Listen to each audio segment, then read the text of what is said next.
I had always been skeptical about the supernatural.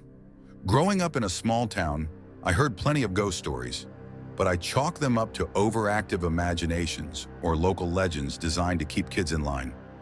That all changed when I received a phone call from my old friend Mark. He sounded desperate, his voice quivering as he spoke about a strange phenomenon occurring in his new house. Mark was never one to scare easily, so his fear piqued my curiosity. Mark had recently moved into a quaint old house in a remote area called Hollow Creek, a place with a dark history. According to local lore, the area was cursed, and the house had been abandoned for years before Mark bought it at a ridiculously low price. He invited me to visit, hoping I could help him make sense of what was happening. As a journalist with a penchant for unraveling mysteries, I agreed, thinking it might make for an interesting article, if nothing else. The drive to Hollow Creek was uneventful, but as I approached the house, an unsettling feeling washed over me. The house was a large two-story structure, seemingly well-maintained, but exuding an aura of neglect and sorrow. Mark greeted me at the door, his usually cheerful demeanor replaced with a nervous tension. Inside, the house was beautifully furnished, with antique pieces that seemed to tell their own stories. But there was something off about the atmosphere, a heavy, oppressive feeling that made my skin crawl. Mark wasted no time in recounting the strange occurrences. Objects moving on their own, strange noises at night, and, most disturbingly, the feeling of being watched. That first night, I settled into a guest room, determined to keep an open mind. As a journalist, I trained myself to approach stories with skepticism, looking for rational explanations. But what happened that night shook my belief in rationality. It started with the sounds, soft, almost imperceptible at first, like whispering. I dismissed them as the house settling, but they grew louder, more insistent, echoing through the halls. Then came the cold spots, sudden drops in temperature that had no logical source. My breath misted in the air, and I felt an eerie chill run down my spine. At around midnight, I heard a noise from the basement. Mark had warned me about the basement, saying he felt an overwhelming sense of dread whenever he went down there. Against my better judgment, I decided to investigate. Armed with a flashlight, I made my way down the creaky wooden stairs. The basement was dark and musty, filled with old furniture and boxes of forgotten belongings. As I shone my flashlight around, the beam caught something on the far wall. Strange symbols, crudely etched into the stone. They looked ancient, like something out of a witchcraft book. A shiver ran through me, but I kept looking, drawn to the symbols as if they were calling to me. Then I felt it, a presence, cold and malevolent. It was as if the very air around me thickened, making it hard to breathe. I turned to leave, but the door slammed shut with a force that rattled the walls. Panic surged through me, but I forced myself to stay calm, convinced there had to be a logical explanation. As I reached for the door, I felt a sharp, searing pain on my arm. I pulled up my sleeve to reveal deep scratches, fresh and bleeding.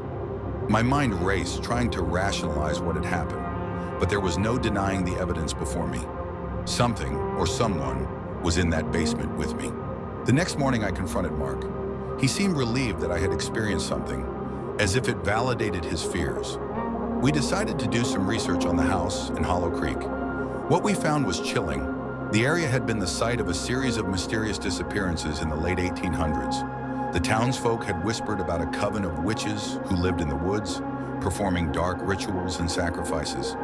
The house itself had once belonged to the coven's leader, a woman named Eliza Crowley.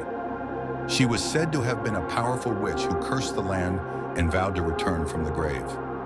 Local records were sparse, but we found enough to piece together a disturbing narrative. Eliza and her followers were accused of witchcraft and executed by the townspeople.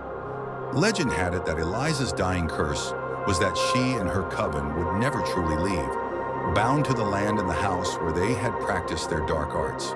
Mark and I decided to confront whatever was haunting the house. Armed with a hastily assembled collection of protective charms and rituals we found online, we ventured back into the basement. The symbols on the wall seemed to glow in the dim light, and the air was thick with a sense of impending doom.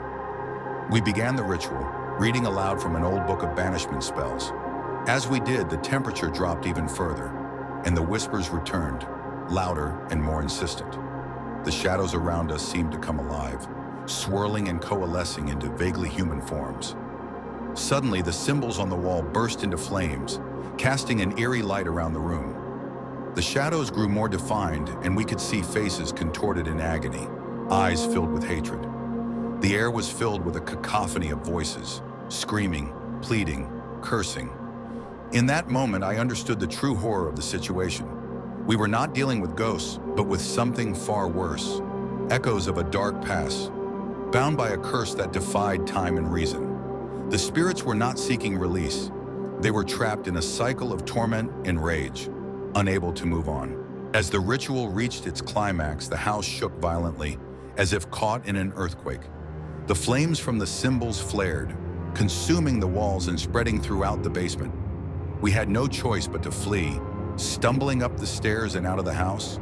Once outside, we watched in horror as the house seemed to collapse in on itself, the flames consuming it entirely.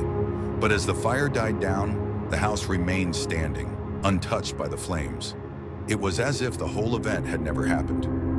Mark decided to leave Hollow Creek, unable to stay in a place haunted by such malevolence. I returned to the city, my mind reeling from the experience. I wrote the story, not as a sensational piece, but as a warning. There are things in this world that defy explanation, forces beyond our understanding. Hollow Creek and the house at its center are such places, cursed by a dark past that refuses to be forgotten. As for me, I no longer scoff at tales of the supernatural. I've seen too much, felt too much to dismiss them. Sometimes the most terrifying stories are the ones rooted in truth, the ones that remind us that there are still mysteries in this world, shadows that move in the darkness, and whispers that chill the soul.